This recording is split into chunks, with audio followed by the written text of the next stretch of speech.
Biografi Syekh Muhammad Ihsan Jampes Kediri, ulama besar kitab karangannya sampai dipelajari di Al-Azhar. Namun, namanya lebih dikenal sebagai pengasuh pondok pesantren Jampes yang kini berubah menjadi Ponpes Al-Ihsan Jampes berada di Dusun Jampes, Desa Putih, Kecamatan Gampeng Rejo, Kabupaten Kediri, Jawa Timur. Semasa hidupnya, kiai dari Dusun Jampes ini tidak hanya dikenal sebagai ulama sufi, tetapi ia juga dikenal sebagai seorang yang ahli dalam bidang ilmu-ilmu falak, fikih, hadis, dan beberapa bidang ilmu agama lainnya. Karena itu, karya-karya tulisannya tak sebatas pada bidang ilmu tasawuf dan akhlak semata, tetapi hingga pada persoalan fikih. Dilahirkan sekitar tahun 1901, Syekh Ihsan Al-Jampesi adalah putra dari seorang ulama yang sejak kecil tinggal di lingkungan pesantren.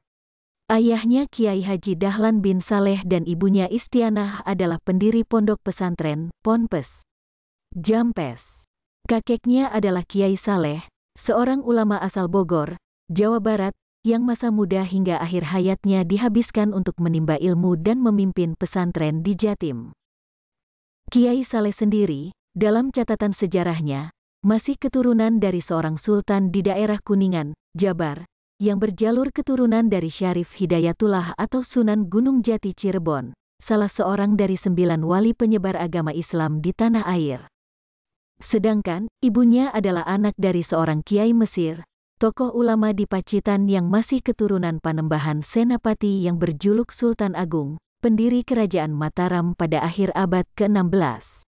Keturunan Syekh Ihsan Al-Jampesi mengenal sosok ulama yang suka menggeluti dunia tasawuf itu sebagai orang pendiam. Meski memiliki karya kitab yang berbobot, namun ia tak suka publikasi. Hal tersebut diungkap Kiai Haji Abdul Latif, pengasuh Ponpes Jampes sekaligus cucu dari Syekh Ihsan Al-Jampesi. Pada tahun 1926, Syekh Ihsan pergi ke Mekah untuk menunaikan ibadah haji, dan semenjak itu nama kecilnya, Bakri, diubah menjadi Haji Ihsan. Meninggal pada tanggal 16 September tahun 1952 pada usia 51 tahun.